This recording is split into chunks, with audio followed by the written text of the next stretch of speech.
ayat 26. Ayat itu saja. Nanti kita ke kitab Daniel. Kita baca bersama-sama ayat ini 1, 2, 3. Ketika murid-muridnya melihat dia, mereka terkejut dan berseru, "Itu hantu!" Lalu berteriak-teriak karena takut. Puji Tuhan. Saudara lihat kitab Daniel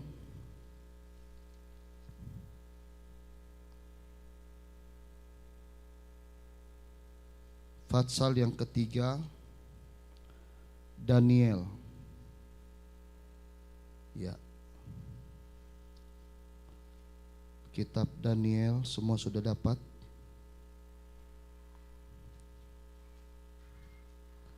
Kalau belum ada yang dapat, nanti saya panggil anak-anak sekolah minggu untuk membantu saudara.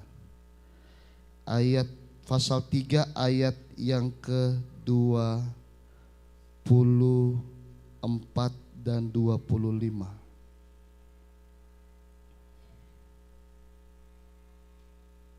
Oke, 1, 2, 3.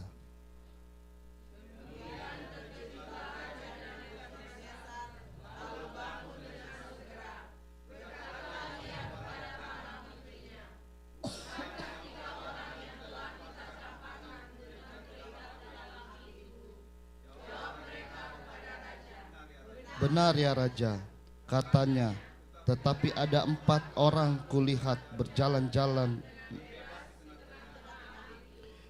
Mereka tidak terluka, dan yang keempat itu rupanya seperti anak dewa. Puji Tuhan, silakan duduk saudara. Saya ulangi bagian yang terakhir dari kitab Injil Matius. Mereka terkejut dan berseru, "Itu hantu!" Lalu berteriak-teriak karena takut. Daniel pasal yang ketiga, ayatnya yang ke-25, bagian terakhir. Dan yang keempat itu rupanya seperti anak dewa. Ya, puji Tuhan. Saudara, ada sukacita? Coba senyum kanan kirinya.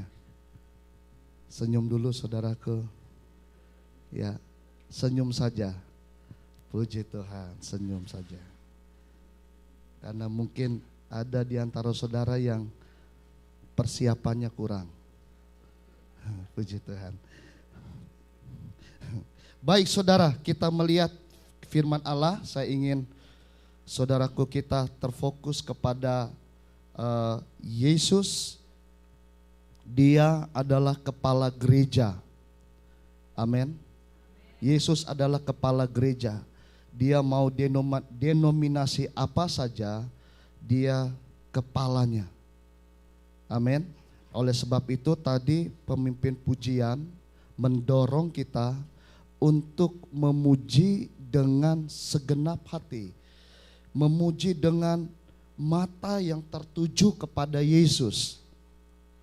Saudara, ketika Anda masuk di dalam ibadah, Anda bawa doktrin, Anda bawa pengajaran, maka saudaraku ada kebanyakan, saudaraku, pengajaran itu tidak membawa kita, saudaraku, untuk kita sungguh-sungguh di dalam dia.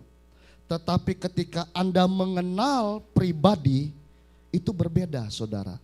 Oleh sebab itu saya katakan kepada jemaat, grace bukan doktrin. Grace person. Dia pribadi. Bayangkan saya ini contoh. Saya baru berzina, contoh. Saya baru berzina saudaraku.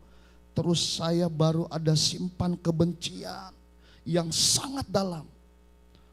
Terus tiba-tiba saudaraku, saya ingin menyeberang jalan depan ini.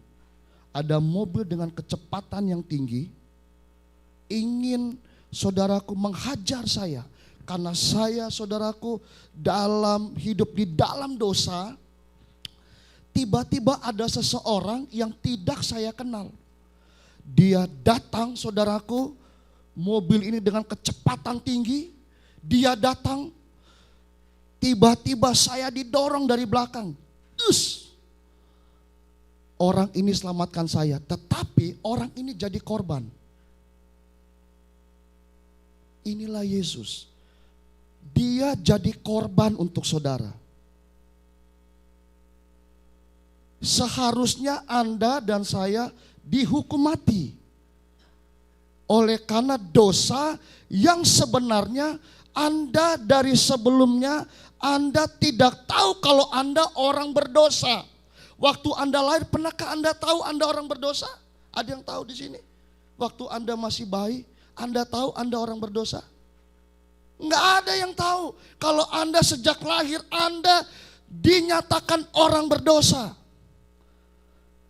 Nah, sebelum Anda lahir, Yesus sudah lahir dan mati untuk saya dan saudara. Dia jadi korban untuk saya dan saudara. Amin. Oleh sebab itu saudaraku, tadi pemimpin pujian dia mendorong saya dan saudara untuk apa? Untuk puji dan sembah Yesus dengan segenap hati. Kalau Anda lihat dia sebagai doktrin ataupun pengajaran, saudaraku, maka yang terjadi saudaraku, ada banyak segelintir denominasi gereja. Ada gereja aliran Baptis, aliran Protestan, aliran Pantekosta, karismatik, whatever, episkopal saudaraku. Ada banyak segi-segi saudaraku doktrin. Tetap denominasi gereja. Saudaraku. Ada banyak. Dan saudaraku, Yesus di sana dijadikan doktrin. Dijadikan perdebatan di sana. Oh, kamu salah, doktrin kamu begini, doktrin saya begini, doktrin ini begini, ini doktrin begini. Saya tidak melihat grace seperti itu. Saya melihat grace dia sebagai pribadi. Amin. Ketika Anda lihat Yesus atau grace sebagai person, saudaraku, Anda berbeda. Amin. Pujian kita, saudaraku, bayangkan Anda sebenarnya ditabrak mobil, mati. Tiba-tiba ada orang yang tanggung kematian itu. Anda luput dari situ. Senang gak? Senang saudaraku. Itulah yang dikerjakan oleh Yesus. Yesus mati buat saya dan saudara. Nah, tetapi saudaraku, kemurahan dan kasih karunia-Nya tidak diperendah oleh kita. Tidak direndahkan saudaraku. Ketika Anda jadikan Yesus sebagai doktrin, Anda memperendah dia. Karena doktrin bisa banyak orang berdebat. Padahal dia pribadi Allah yang sebenarnya kita harus sembah. Beri kemuliaan dulu buat dia. Puji Tuhan saudara. Nah saudara, pagi hari ini saudaraku, kita melihat kebenaran yang luar biasa. Dari sejak awal saudaraku, saya berkata kepada jemaat, saudara, kalau kita bicara kasih karunia, itu bagaikan saudaraku dua kaki, kanan dan kiri. Anda tidak bisa hanya grace. Anda berdiri, berjalan grace. Anda harus pakai iman. Harus jalan dua kaki saudara. Begini, ketika saya grace, kasih Allah kepada kita. Oke? Iman, kasih saya kepada Allah. Saya ulangi. Grace, kasih Allah kepada kita. Tetapi iman, kasih kita kepada Allah. Amin. Nah, jadi saudaraku, ada bagian kita. Nah, saudaraku, kalau kita mengasihi Allah dan kita hidup di dalam dosa, Anda bukan mengasihi Allah. Anda menghukum dia lagi. Kenapa? Dosamu sudah ditanggung olehnya, dan sekarang Anda berdosa sambil bersiul, Anda merasa Anda tidak bersalah begitu. Apalagi perasaan berdosa itu sudah tidak ada lagi. Anda sementara salibkan dia, Anda sementara hukum dia lagi. Ketika Yesus katakan sudah selesai, saudaraku, sudah selesai artinya begini. Saudaraku, Anda sudah terima kasih karunia dan hargailah kasih karunia itu. Amin. Bukan Anda memperendah dia. Kitab Roma berkata begini, kemurahan Allah, saudaraku, itu begitu panjang. Panjang sekali saudaraku. Allah itu panjang sabar.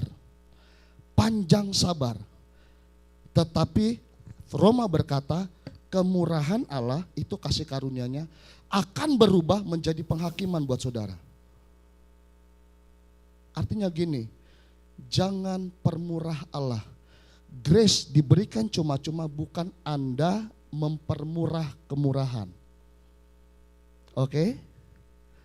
Contohnya nih, orang sudah tolong saya, terus saudara Anda sudah tidak anggap dia lagi. Nah, oleh sebab itu, marilah ketika Anda ada di rumah Tuhan, Anda memuji Tuhan, Anda bersorak-sorai, saudaraku, seperti orang yang sudah ditebus dari celaka, orang yang ditebus dari maut. Ini maut, men. Siapa di sini yang sudah siap mati sebentar? Ada yang berani? Sudah siap mati sebentar? Ada? Ada yang siap? Takut semua, bukan? Anda takut mati. Saudara tahu enggak? Kematianmu sudah ditanggung oleh Yesus. Itu persoalannya, saudaraku. Itu yang paling utama. Tetapi saudaraku, ketika Anda menjadi percaya, saya belum sampai di iman. Iman itu harus yang true faith, bukan yang bukan biasa-biasa. Bukan iman yang, karena apa? Grace itu pengorbanan yang serius. Amin. Itu kasih Allah yang serius buat kita. Dia tidak bercanda, dia serius, dia tebus Anda. Itu kasih Allah kepada kita serius. Iman pun sama, kasih kita kepada Allah yang serius. Amin. Kalau Allah berikan kasihnya serius, kita juga berikan kasih kita kepada Allah serius. That's the bottom line. Anda tidak bisa setengah-setengah. Anda tidak bisa di sini kasih, di sini Anda hidup dengan dosa. Ketika Anda hidup di dalam dosa, Anda keluar dari kasih karunia. Oke, saudaraku, kita melihat kisah tentang Petrus. Dan ada satu kisah lagi tentang Sadrak, Mesak, Abednego. Siapa pernah dengar cerita tentang ini? Boleh? Angkat tangan. Petrus berjalan di atas air, semua pernah dengar. Tentang Sadrak, Mesak, Abednego pernah? Di kitab Daniel pernah ya? Oke. Ibu Mewah ketawa, saya senang kalau Ibu Mewah ketawa. Ibu Mewah tidak angkat tangan tapi responnya dengan senyum. Ibu Mewah sayang sama saya, puji Tuhan. Oke, baik saudaraku, kita lihat firman Allah. Saudara, tahu nggak, perahu Petrus terbalik, itu ketika Petrus berjalan di atas air, itu perahu sempat terbalik saudara. kisah tentang Petrus keluar dari perahu, berjalan di atas air. Perahu Petrus terbalik, itu ketika Petrus jatuh. Coba saudara baca bagian terakhir, murid-murid sempat perahunya terbalik. Tetapi saudaraku, Tuhan angkat semua Petrus dan murid-murid dari perahu. Kenapa Petrus jatuh? Kenapa Petrus jatuh dari air dan murid-murid jatuh dalam perahu? Ketika Petrus tidak fokus dengan Yesus, Petrus mulai seperti khotbah saya waktu lalu, dia mulai menggunakan kekuatan sendiri. Petrus jatuh, murid-murid juga jatuh. Rupanya Petrus ini kunci di situ. Jadi saudaraku, hati-hati dengan hidup ini. Anda tidak berjalan dengan kekuatan sendiri, Anda berjalan dengan pimpinan Tuhan. Amin. Amin. Hidup ini memang Allah berikan kehendak bebas, free will buat saudara, tetapi Anda bukan sia-siakan hidupmu dengan kehendak yang bebas. Anda gunakan free will untuk Anda tetap di dalam iman dan di dalam kasih Allah, kebenarannya. Amin. Nah, Petrus, saudaraku, sebelum dia jatuh, dia lihat Yesus. Saudaraku, berjalan di atas air, dia lihat Yesus hantu. Matanya Petrus melihat Yesus, Yesus itu hantu, saudaraku. Nah, saya ingin memberikan firman Allah kepada Anda. Ada prinsip-prinsip rohani tuh yang ayat-ayat yang kita baca. Petrus berjalan di atas air dengan Sadrak, Mesak, Abednego yang saudaraku berjalan di dalam dapur api yang panasnya 7 kali lipat. 7 kali lipat, saudaraku. Petrus berjalan di atas badai, Sadrak, Mesak, Abednego berjalan di atas api 7 kali panasnya. Firman Allah berkata, Nebukadnezar pasang kompor, saudaraku. Ini bukan kompor main-mainan, kompor 7 kali lipat. Kalau pintu dapur itu terbuka, itu panasnya dia langsung pergi dan bakar orang, saudara. Ini bukan kompor gas. Ini dapur api, saudara. Ini banyak orang restoran di sini. Kalau masak hati-hati. Apalagi kalau masih baru-baru ya Bro Dede.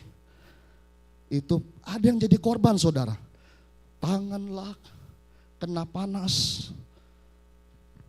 Luka-luka, saudaraku. Jadi saudaraku, ini panas tidak main-main. Nah, saudara, kita simak, kita sudah tahu Petrus, sebentar kita akan ke Petrus. Kita lihat Sadrak, Mesak, Abednego. Cerita ini luar biasa, saudaraku. Sedikit saja, oke? Bangsa Israel berada di dalam pembuangan, dibuang. Itu atas kehendak Tuhan. Bukan berarti Tuhan jahat, no. Mereka yang jahat. Mereka sembah patung, saudaraku. Patung disembah. Bagi Allah, ketika Anda menyembah patung, Anda kawin dengan patung. Jadi kalau Anda hidup di dalam dosa, Anda sementara menjalin hubungan untuk kawin. Hubungan Anda dengan Yesus, hubungan ini untuk saudaraku, acara pernikahan, acara perkawinan antara Yesus dengan gereja di akhir zaman.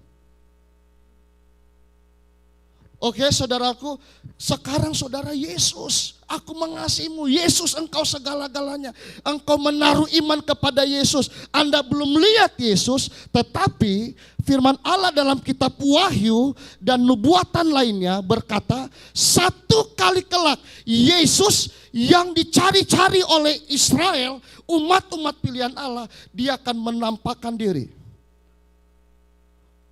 Dia akan menampakkan diri, saudaraku. Dia akan menunjukkan diri. Dan pada saat itu terjadi pernikahan antara Yesus dan gereja. Terjadi pernikahan antara orang percaya dengan grace. Kita akan kawin dengan grace. Dengan kasih karunia, saudara. Nah, oleh sebab itu, saudaraku, mulai hari ini, pastikan Anda fokus kepada Yesus.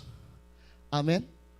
Nah, saudaraku, Sadrak, Mesak, Abednego, mereka menjadi orang-orang yang dibuang. Padahal, saudaraku, semua ini bukan salah dari Sadrak, Mesak, Abednego dan Daniel. Mereka ini orang-orang yang militan, orang-orang yang percaya kepada Yahweh, Jehovah. Mereka percaya, saudaraku. Oleh sebab itu waktu bangsa Israel dibuang, saudaraku, ada beberapa orang yang muncul di atas permukaan, orang-orang yang penuh dengan iman. Nah, mereka dibuang bukan berarti Allah jahat, Allah tidak jahat. Saudaraku, pada saat itu mereka menyembah berhala, menyembah patung. Patung diajak bicara, saudaraku. Saudaraku tahu nggak, ketika orang sudah mati, saudaraku, Allah itu lebih dari jenius. Allah itu bukan manusia, saudaraku. Jadi ketika orang itu mati, saudaraku, itu sudah haknya Allah. Tidak ada seseorang yang dapat melihat bagaimana Allah mengatur sistem, saudaraku, dan dijadikan satu doktrin. Enggak ada. Tidak ada satu manusia. Tidak ada, saudaraku. Oh, dia harus ditempatkan di sini dulu. Setelah itu, saudaraku, dia akan pergi ke Allah. Di mana ayatnya, saudaraku? Tidak ada. Nanti kita akan lihat, saudaraku. Luar biasa Allah punya rencana. Bagaimana kita merayakan Yesus. Perbedaan antara paradise dengan heaven itu berbeda sekali. Kita lihat nanti di Paskah. Dahsyat, saudaraku. Nah, saudaraku, kita kembali. Jadi, saudaraku, ketika Sadrak, Mesak, dan Abednego dibuang, Tuhan munculkan mereka tiga ini. Wow, ini orang yang dahsyat, punya pengaruh luar biasa, saudara. Kenapa? Bayangkan, waktu mereka semua rakyat, masyarakat, saudaraku, orang-orang Babel, orang-orang Israel itu, saudaraku, digabung semua. Nebukadnezar mengeluarkan surat perintah. Dia bilang, buat patung. Patungnya Nebukadnezar, saudara. Dibuat. Tujuannya apa? Untuk disembah. Untuk disembah, saudara. Dan apa yang terjadi, saudaraku?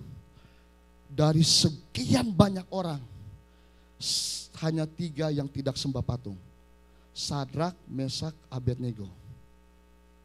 Ini luar biasa. Saudara, kita lihat kata-kata dari Sadrak, Mesak, Abednego. Kita lihat Yesus di dalam perjanjian lama. Ayat yang ke-17, pasal 3 ya, saya baca ini. Ayat 16 lah mulai. Lalu Sadrak, Mesak, dan Abednego menjadi raja Nebukadnezar. Tidak ada gunanya kami memberi jawab kepada Tuanku dalam hal ini.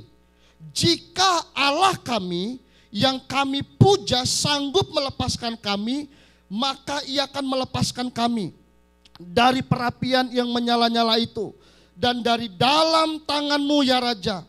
Tetapi seandainya tidak, hendaklah Tuanku mengetahui, ya Raja, bahwa kami tidak akan memuja dewa Tuanku dan tidak akan menyembah patung emas yang Tuanku dirikan itu. Saudaraku, ini iman. Iman ini saudara. Kalau Petrus berjalan di atas air, dia rasa tiupan angin. Sadrak Mesak ketika mereka diperhadapkan dengan surat keputusan, mereka memutuskan tidak menyembah patung. Ditanya lagi sama Nebukadnezar kedua kali, tetap tidak mau menyembah patung, saudara. Ayat berkata begini, jika Allah kami, kata Allah di sini bukan Elohim, Eloah. Kalau Elohim itu kandungan Trinitas Allah Bapa, Allah Anak, Allah Roh Kudus. Tetapi Eloah cuman ada satu. Eloah sama dengan Yahweh, sama dengan Yesua, sama dengan Yesus, sama dengan Mesias. Ketika mereka katakan jika Eloah, jika Yesus, jika grace. Saudara, iman harus diuji. Amin. Apakah Anda benar-benar mengasihi Tuhan atau tidak? Grace Allah mengasihi saudara. Iman, Anda harus mengasihi Dia. Ada tawaran dosa, dosa datang kepada saudara. Weh, kita lihat wanita cantik yuk di situ. Yuk kita lihat, cewek, wah luar biasa. Ya saudaraku, saudara mulai masuk ke dunia di situ. Dunia, saudaraku, tahu nggak saudaraku, kenikmatan dunia itu enak sekali. Tetapi ujungnya maut, men. Anda akan binasa selama-lamanya. Sayang sekali, ada orang ingin ketemu dengan Yesus. Jangan dulu saudaraku, coba Anda minta ketemu dengan iblis. Terus Anda tanya begini, iblis, di neraka enak gak?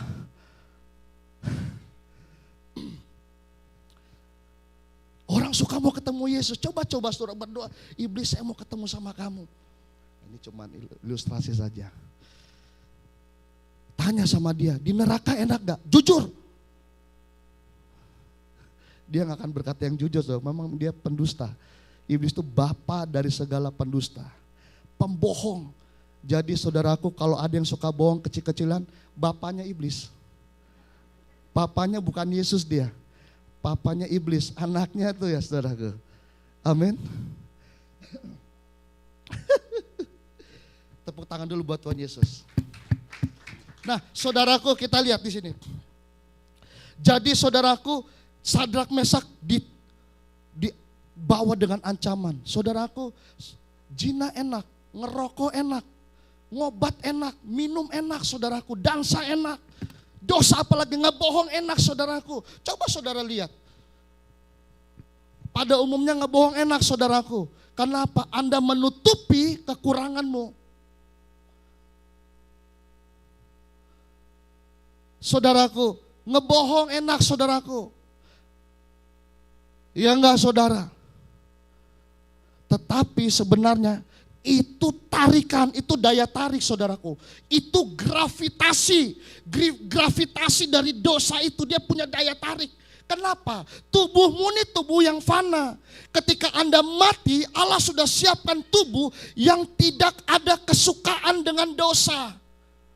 Jadi saudaraku, Anda hidup di lingkaran dunia. Dan rohmu, roh saudara nih, saudaraku, kita nih manusia roh. Saya bukan ngeroh-ngeroh di sini. Pada dasarnya Anda tuh roh. Oke? Waktu Allah ciptakan Adam dan Hawa dari tanah debu, saudaraku, Allah buat dengan tangannya Allah sendiri. Tetapi belum terjadi apa-apa. Ketika Allah, roh Allah masuk, mulai Anda bergerak. Adam dan Hawa bergerak. Artinya apa? Manusia pada hakikatnya adalah roh. Oleh sebab itu ketika Anda mati, rohmu diangkat oleh Tuhan. Allah bawa rohmu. Badan saudara ini cuma pinjaman, kasihan. Waktu Anda dikubur, sudah habis. Allah sudah siapkan tubuh yang tidak berdosa. Namanya tubuh kemuliaan. Amin. Saya ingin rasa tubuh kemuliaan itu, saudara. Amin. Jangan hidup dalam dosa, maka itu. Oke. Amin. Nah, saudara, ketika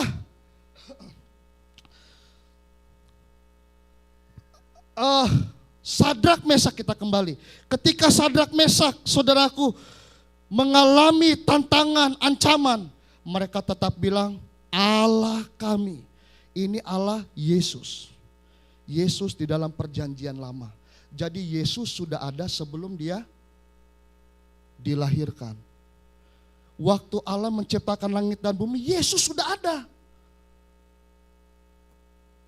Amin. Itu ajaibnya Allah. Anda tidak bisa mendoktrin Allah. Saya tidak senang kita mendoktrin Allah. Allah itu pribadi yang dahsyat. Aduh saudaraku, saya juga harus akui, pakar-pakar Alkitab itu walaupun mereka banyak yang sesat pikirannya, mereka ketika melihat Allah, mereka begini. Tidak bisa menjelaskan Allah seperti apa. Kuasanya, kasihnya, maka itu kasih manusia bersyarat, kasih Allah tidak bersyarat. Amin. Ini luar biasanya Allah, saudaraku. Tapi kasih Allah tahu siapa yang akan diselamatkan.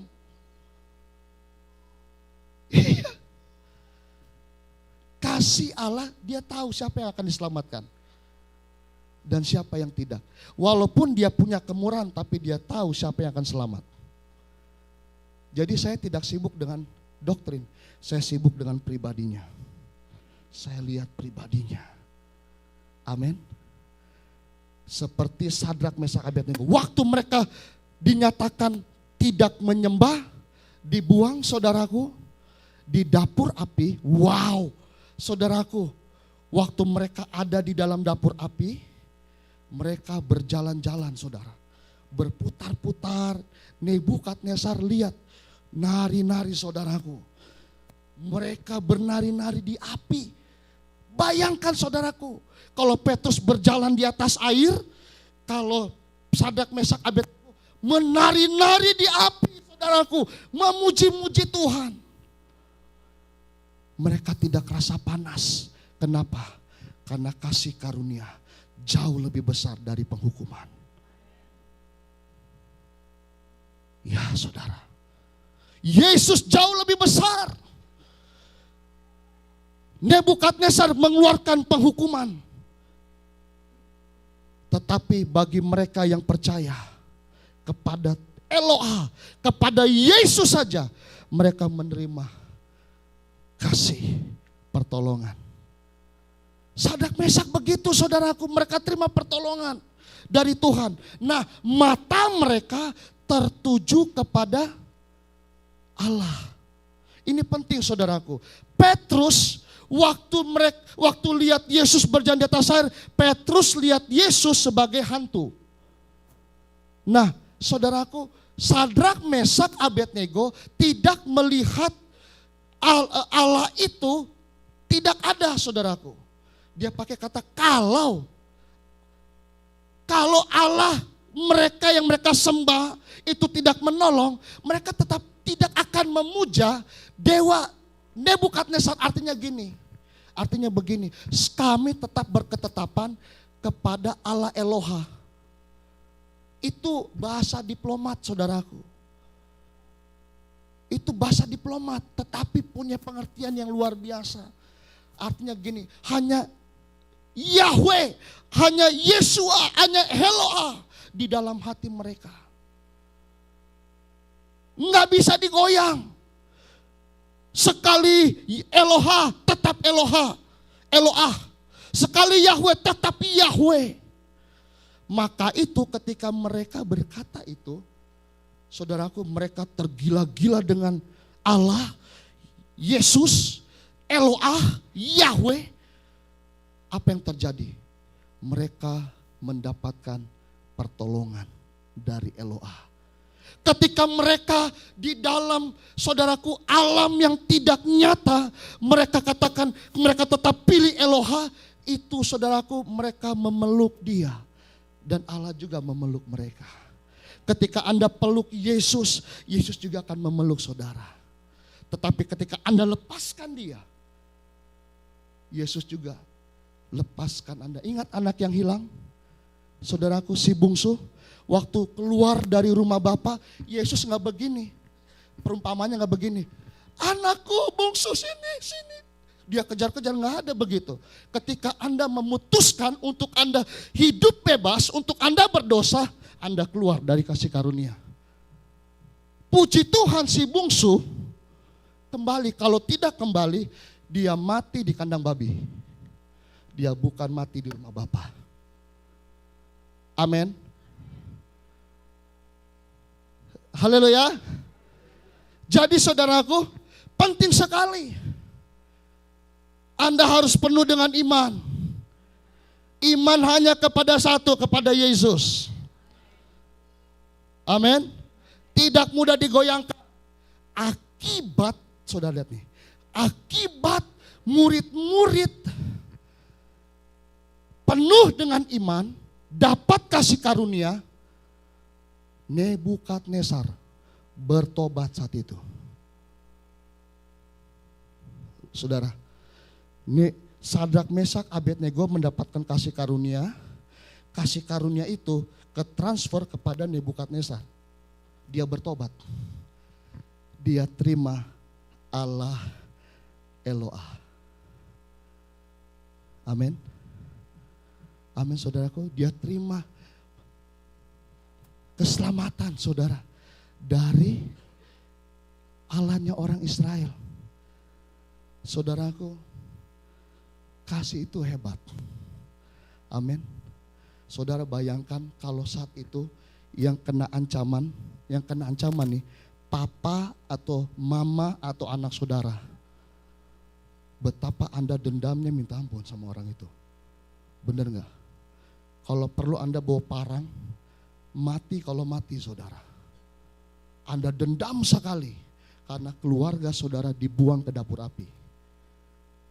Tetapi saudaraku, penghakiman, pembelaan bukan hak saudara. Penghakiman dan penghukuman itu hak Allah. Amin. Jangan pernah hakimi dan hukum orang lain. Jangan pernah tuduh orang lain saudara. Karena Anda pun tidak mau dituduh. Anda pun tidak mau dihakimi. Anda pun tidak mau dihukum. Amin. Anda ingin saudaraku. Iya saudaraku. Gak ada orang suka dihukum saudara. Benar. Walaupun nantinya mereka akan terima penghukuman. Tapi bukan penghukuman sebenarnya. Pendisiplinan bagi Allah. Itu bagi kita. Saudara gini. Saudara jangan pikir kita gak terima ini loh. Terima penghukuman. Tapi bagi anak-anaknya. Ketika Anda berdosa. Oke, ini kasih karunia. Ketika Anda berdosa, Anda akan terima pendisiplinan. Disiplin bukan berarti dihukum. Disiplin itu adalah konteksnya papa dan anak. Anda dianggap anak. Full child. Tetapi ketika Anda berdosa dan hidup di dalam dosa terus, tidak ada pertobatan saudaraku, Allah melihat Anda musuh. Di sini Allah melihat Anda anak, di sini Allah melihat Anda musuh. Allah melihat Anda musuh. Oke, saudara. Jadi saudaraku, Anda harus bisa menghargai grace. Pertobatan itu, sorry saudaraku ya, ada berapa banyak kan kita bertobat nangis-nangis, itu gak salah saudaraku. Anda bertobat, sampai dijedotin saudara punya kepala. Ampun itu. Padahal Anda menangis bukan karena sadar, tapi Anda menangis karena apa? Kepala saudara sudah dijedotin. Kesakitan saudara. Rupanya Ibu Yulin pernah begitu. Nah, Saya nggak pernah begitu, saudara. Nah, saudara, kita lihat di sini. Ketika Anda menangis, besok saudaraku bikin lagi. Besok lagi jadi lagi. Ini bukan pertobatan namanya. Oleh sebab itu, Roma pasal 2 ayat 1 dan 2, pertobatan itu adalah pembaruan pikiran. Change your mind. Saya tahu saya salah hari ini, tapi saudaraku, pertobatannya Anda berubah. Oke, kalau saya salah, apa yang benar? Dan saya akan hidup di dalamnya. Dan Anda berjalan di dalamnya. Amin, saudaraku, itu pertobatan. Anda punya perubahan total. Oleh sebab itu pertobatan itu, saudaraku, bukan dari perasaan, dari pikiran. Karena pikiran adalah tempat Anda bercokol dengan suara iblis. Iblis buat suara di sini nih. Itu enak. Nggak apa-apa, bohong sedikit-sedikit nggak apa-apa. Sedikit-sedikit lama-lama jadi bukit, men. Jadi banyak ini masalahnya. Jadi terbiasa. Akhirnya apa? Anda tidak rasa bohong itu, saudaraku, dosa. Bohong itu. Ini penyakit bohong banyak, saudaraku. Benar, saudara. Mulai dari anak kecil sampai orang udah tua masih suka bohong, saudara. Coba anak-anak saudara lihat. Anak-anak saudaraku, pernah kita jaga anak jemaat. Nangis dipaksa. Waktu nggak lihat mamanya, nggak lihat dia nangis, kedapatan sama kita, saudaraku. Tahu nggak apa dia apain? Supaya tambah lebih nangis, lebih serius lagi nangisnya, diginin sama dia. Dicolok nih jarinya, taruh di dalam. Masih kecil udah tau ngebohong, saudara. Tuh sampai muntah-muntah, saudaraku. Itu anak-anak, saudaraku.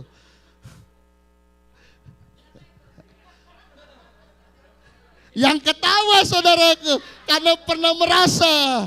Kalau saya melihat yang ketawa, saudara, karena pernah terjadi, saudara. Kalau yang nggak ketawa bingung. Karena apa? Nggak pernah lakukan. Justru yang pernah ketawa, dia pernah malu dia.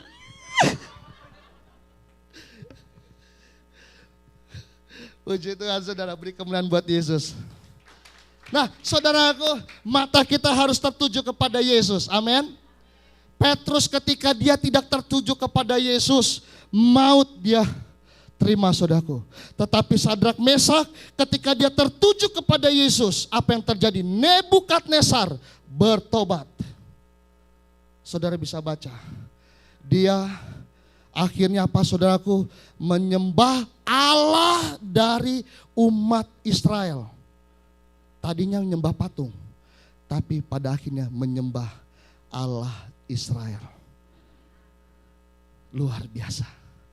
Jadi saudaraku, ketika Anda ada di dalam kebenaran, saudaraku, kebenaran itu akan menampilkan, saudaraku, perkara-perkara yang besar. Amin. Amin, saudara. Tertujulah matamu kepada Yesus. Tertuju kepada Yesus, saudaraku. Saya melihat Yesus seorang pribadi. Saya melihat dia seorang pribadi. Saudara bayangkan the passion of the Christ, oke? The passion of the Christ. Sampai sekarang, tolong diralat saya. Film ini masih yang paling top dan paling pemasukan yang paling besar. Saudara bayangkan, orang-orang di gereja yang gak biasa nonton bioskop, tiba-tiba nonton di bioskop. Sama-sama orang dunia mau cari tahu, saudaraku. Kalau film-film lain mah mungkin segelintir orang aja tuh. Orang-orang Kristen nonton di bioskop, diam-diam, saudara. Nonton diam-diam, saudaraku, gak apa-apa. Menurut saudara. Nah, diam-diam nonton di bioskop, saudaraku. Nah, saudaraku, itu baru segelintir. Tapi ketika film tentang Yesus, The Passion of the Christ, saudaraku, berapa orang, berapa manusia, saudaraku, orang percaya pun nonton film itu, saudara. Gereja, saudaraku, ada gereja bawa jemaatnya nonton. Benar saudara, nonton film The Passion of the Christ. Jemaat bukan 100, 200, 300, 400 orang ini. Iya gak bro Dede? Ribuan saudara diajak nonton. Bawa ke bioskop. Lihat film The Passion of the Christ. Saudara, kenapa? Momen ketika Yesus mati di kayu salib. Ini paling penting men. Kalau dia tidak mati di kayu salib, Roh Kudus tidak pernah diutus buat saudara. Ya, saudara nggak akan lihat pekerjaan Roh Kudus semakin mendahsyat.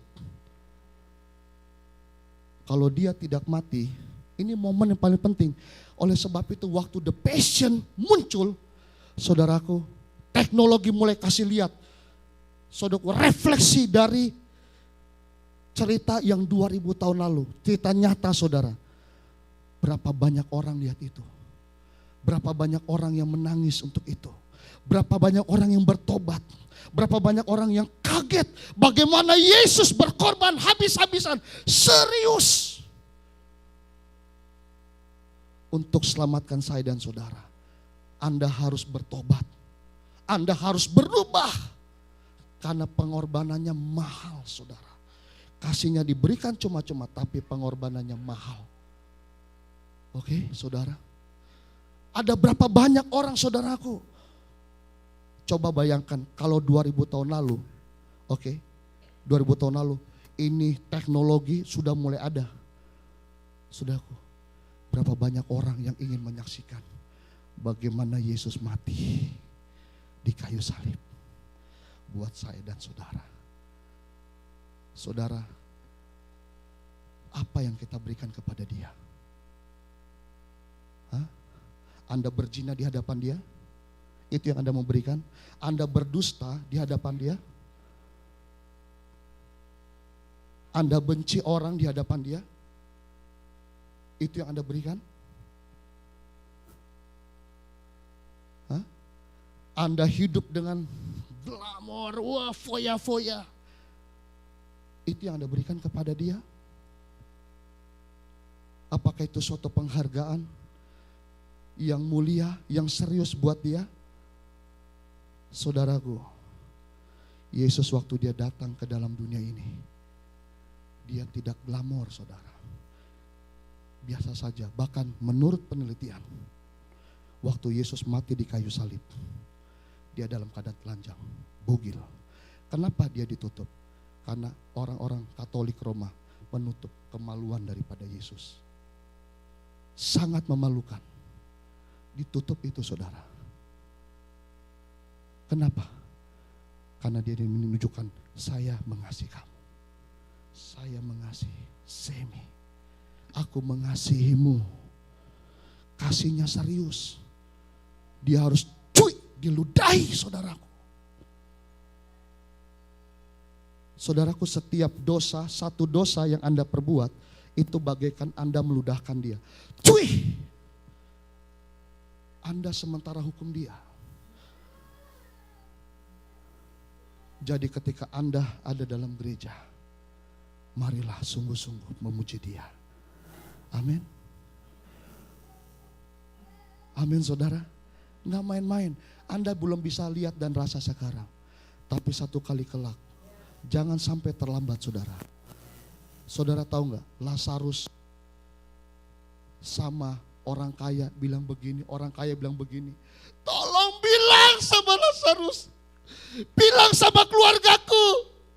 Ini ada di neraka ini saudara, di neraka ini.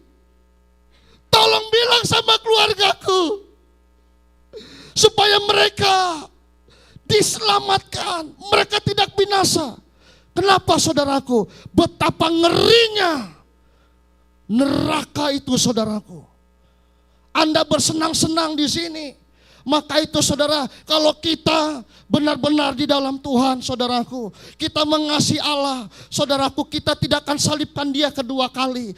Saudaraku, bagi saya ini terjemahnya saudaraku, karena dia tanggung dosa saya. Dia tanggung dosa saya di kayu salib. Setiap butir, satu butir dosa yang saya perbuat itu bagaikan cambuk. Des. Ada yang ludahi Yesus. Cuy, diludahi Yesus. Itu pergi, saudaraku, hukuman itu pergi karena dosa saya. Dia ditombak, saudaraku. Des. Itu karena dosa saya itu. Maka itu kalau memuji Tuhan, saudaraku, kalau agama, saudaraku, mungkin, wah, maka itu saudaraku, di zaman bangsa Israel juga sama. Cuman Daud yang memuji Tuhan luar biasa. Dia tanggalkan semua tradisi orang Yahudi. Agama-agama dia tanggalkan. Dia kalau sudah menghadap tabernakel, dia menari, saudara. Ini Daud, saudaraku, dia menari, dia kelilingi tabut Allah. Dia menari, dia menyembah, dia jatuh tersungkur dan dia sembah. Dia belum lihat Yesus. Dia belum terima siapa Yesus yang akan selamatkan dia. Bagaimana cara dia selamatkan? Dia belum tahu, saudaraku. Tetapi saya sudah tahu bagaimana Allah menyelamatkan saya. Apakah saya memuji Tuhan dengan cara begini? Ini orang sombong ini. Ketika Anda bawa agama, Yesus tidak terima penghormatan. Anda tanggalkan semua. Saudara, beda. Kenapa? Anda lihat person. Saya memuji Tuhan, saya lihat person. Oleh sebab itu saya tekankan terus, grace is person, bukan doktrin. Saya lihat ini, kalau doktrin banyak perdebatan, tapi saya lihat grace sebagai pribadi. Memuji Tuhan, saudara, enggak peduli orang mau bilang apa. Amin. Keselamatannya mahal. Beri kemuliaan dong bagi Yesus. Yuk kita maju ke depan.